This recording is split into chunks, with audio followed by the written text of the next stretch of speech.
Yeah, and I took you out. So come on. My favorite, I wrestled Bo whenever I was like a freshman or sophomore. And oh my gosh. This was at the time whenever Bo would like, you remember in college, like I would get, like if we had a match, I would be warming up half hour before a match. Like I'd be breathing fire. And then Bo would just sit in his warm ups. And then as soon as 84 was done, he would like take his stuff off, like do this with his arms and just walk out there and pin the guy.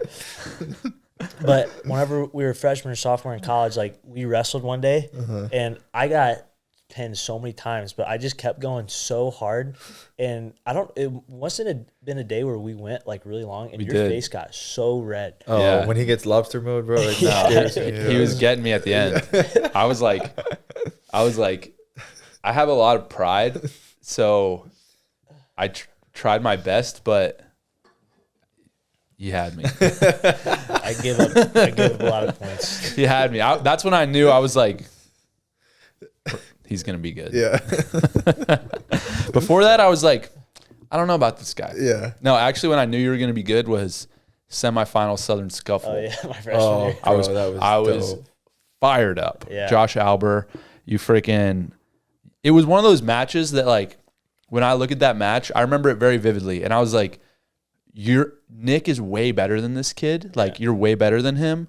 But he's got the experience. Yeah. And it just seemed to me like you were scoring, and it was like, then he would sneak something in. And I was like, it looked like to me that he was going to sneak it out at the end. Sure. Like, that was what I was afraid of, like, watching the match. I was like, frick, Nick, like, he's so much better than this kid, but this kid just has more experience. This kid's going to try to sneak it out at the end. Like, you got to be ready.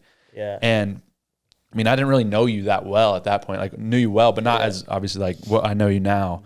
And I hadn't watched you that much. And then, it comes down to it, like everything's on the line. It's like basically next takedown wins, and you just go friggin' bomb him on his head. So dope. And I was like, that's my guy. Let's go. Like, I'm like, that's what we need. Like, there's so many guys that get to that point in matches and then they just fold, especially when they're young. And it's like, that's something that I'm like, I will just never forget it. It's as a core memory of mine, because I'm just like, that's what I'm freaking talking about. Because like, as a guy that was like a little older on the team, you just want the young guys to like, I'm like, dude, even if you lose, like just freaking finish strong and like don't wimp out to keep it PG. Yeah. Right. Like, I was by no means like the most talented guy. Like I talented, but for sure. I worked pretty hard, and I wasn't like the most athletic kid in school or anything, but I think I just like really stuck with it. And I don't want to be like,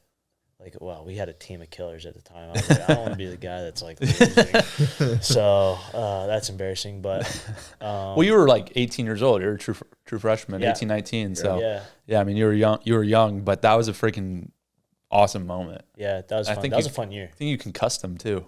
Well, it's funny because he's a good opponent. We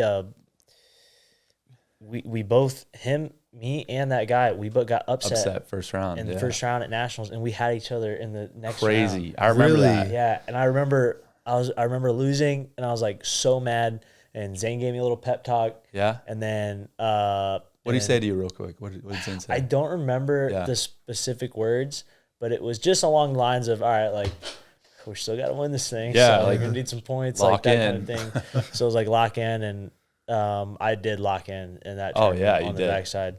But then I remember going like, all right, let's see who we got. And I looked, and I was Halber, and I was like, dang. You're like, really? This was last second down to the wire last time, and you got him freaking second round. And then like the rest of that tournament, like every match was like a takedown or a point, every single one. Yeah. So that was a fun tournament. That tournament, I think, was like a forming moment for me. So, dude, that was great. I've never been that sore in my life. Bro, there was so much that happened. Yeah. I just remember, honestly, what's funny is that was like the worst NCAA tournament. Other than I lost in the finals as a freshman, but overall, 5 matches, that was like the worst I'd ever wrestled. Dude, because I was so worked up. Dude, it was stressful. Yeah, for sure. It was stressful, but I was like, what the frick? Like, how we can't lose to these Nobody scumbags. was really like on. Nobody. Mark was doing well. Mark did really well. But, Zane. Everybody was kind of like. Jason obviously had a destroyed knee. Yeah. Bro. That was probably, I think that was all maybe what was stressing everybody out was Jason's knee. definitely. That was stressful. I remember our team after and that had Kemmer in the quarters. Oh, yeah. Dude, I remember, like, whenever he hurt his knee at Rutgers, our whole team was, like, in, like... Bro, I almost lost because of that. Yeah, we were in, like, shock mode. I was so mad. Yo, literally, so because those guys are a bunch of freaking Jersey scumbags, bro. They're always crazy with it. You know how Rutgers goes. They were, like, cheering about it. I love wrestling fans. There was not a lot of, like, grace whenever Jason hurt his knee. No, they were very, no class with that. And so I remember, obviously Jason and I are super close. So I was like, holy, like, I went to the back with him and he's with Dan and I'm just like sitting with him. And then Coach Cody came in and was like, hey, dude, you're up in like 2 minutes. And I was like, oh, all right. Dang. Like, I like couldn't even get my head wrapped around. Did you wrestle Gravina? Yeah.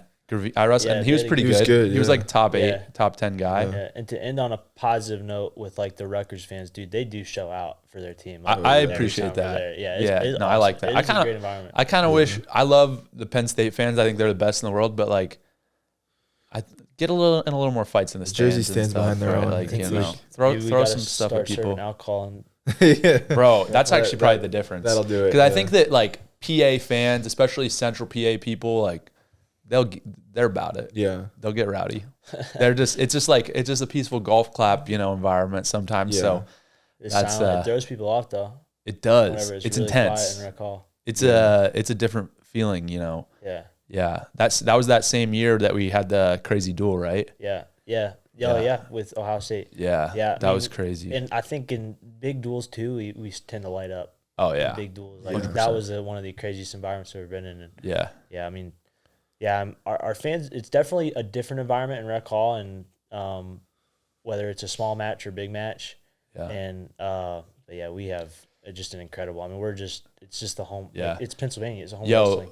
That duel was obviously great. That's probably the greatest duel of all time. But one duel that really always will stand out to me was Ohio State the next year at Ohio State. Oh yeah. So fun. That was crazy. That was fun. Do you remember you remember the weight draw? Yeah, you were probably right there. That's what I saw it right there, and I was like, yes. It was crazy.